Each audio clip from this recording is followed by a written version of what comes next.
नमस्ते विद्यार्थियों। आज अपन अम्ल और सार का पार्ट सेकंड पढ़ेंगे। कल अपन पढ़ चुके थे कि अम्ल किसे कहते हैं और सार किसे कहते हैं, इनमें अंतर वगैरह पढ़ चुके थे। आज अपन उनके उदाहरण देखेंगे। अम्ल यानी एसिड और सार यानी बेस, और इसको ना NCERT 7 की बुक में भस्म भी लिखा हुआ है सार को, तो अपन ये भी याद रखेंगे भस्म।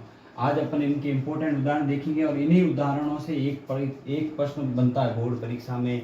बोर्ड परीक्षा में भी बनेंगे, रीट है, पशु परिचर है, अन्य राजस्थान की जितनी भी भर्तियां हैं, जैसे सभी में एक ना एक प्रश्न कहीं ना कहीं अपने को देखने को मिलता है। तो अपन पहला पढ़ रहे हैं अम्ल के उदाहरण, फिर पढ़ेंगे अपना सार के उदाहरण। अब जैसे और अम्ल में और सार में तो अपन ने कल पढ़ ही लिखे थे कि अम्ल स्वाद में खट्टे होते हैं, सार स्वाद में कड़वे होते हैं, साबुन जैसा तीखा स्वाद आता है, और ये H+ आयन देते हैं, ये OH- आयन देते हैं। तो अपन इतना तो अपने को पता है अंतर। और ये नीले लिटमस पत्र को लाल कर देते हैं और ये लाल लिटमस पत्र को नीला कर देते हैं। तो ये तो अपन ने उदाहरण देख लिए थे कल। अब ये आज उदाहरण देख रहे हैं अपन। एसिटिक अम्ल, एसिटिक अम्ल किस में पाया जाता है? सिरका में पाया जाता है। एसिटिक अम्ल किस में पाया जाता है? सिरका में पाया जाता है। अच्छा उदाहरण है।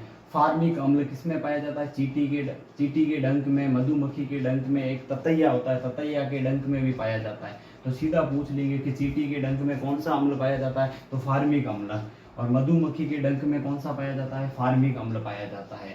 अब देखते हैं अपन, नींबू है, संतरा है, इनमें कौन सा पाया जाता है? साइटिक अम्ल पाया जाता है। कौन सा पाया जाता है? साइटिक अम्ल पाया जाता है। अब अपन पढ़ रहे हैं कि गन्ने में कौन सा अम्ल पाया जाता है? ग्लाइकोलिक अम्ल पाया जाता है। कौन सा पाया जाता है? ग्लाइकोलिक अम्ल पाया जाता है। और अपन कहते हैं जैसे दही है, दूध में कौन सा अम्ल पाया जाता है? लैक्टिक अम्ल पाया जाता है।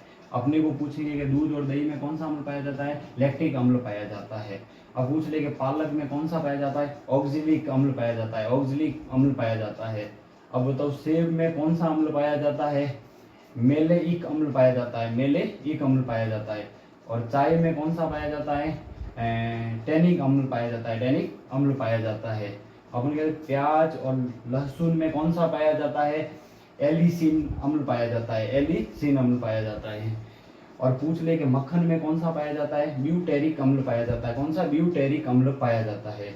अब आंवला हुए, टमाटर हुए, ये टमाटर वाला हो सकता है इससे कोई प्रश्न बन जाए रीट में, क्योंकि ये सबसे इंपॉर्टेंट है कि टमाटर में कौन सा पाया जाता है? एस्कार्बिक अम्ल पाया जाता है। और वैसे ये देखें तो विटामिन सी, जिसमें विटामिन सी पाया जाता है उन सभी में ये पाया जाता है आइसक्रीम, एस्कार्बिक अम्ल पाया जाता है। अब पूछ ले टार्टरिक अम्ल किसमें पाया जाता है? तो इमली है, अंगूर है, कच्चे आम में पाया जाता है। तो ये अपने इंपॉर्टेंट हो सकते हैं। यहाँ से देखो, ये कहीं ना कहीं परीक्षा में अपने को देखने को मिल सकते हैं। ये सेव वाला भी इंपॉर्टेंट है। लमसम तो सारे अच्छे हैं, पर ये लैक्टिक अम्ल ये तो सामान्य प्रश्न आजकल ये और ये इतने जिस पे स्टार बनाया, तो इसका विशेष ध्यान रखना। और ये पाचक रस होते हैं, इनमें एमिनो अम्ल पाए जाते हैं। एमिनो अम्ल। अब अपन अम्ल के तो देख लिए, अम्ल के इससे बाहर कुछ भी नहीं जाएगा। ये सारा NCERT की पैटर्न पे है। और आप देखना रीट है, पशु परिचर है, इनमें से आपको देखना कहीं ना कहीं एक प्रश्न मिलेगा ही मिलेगा।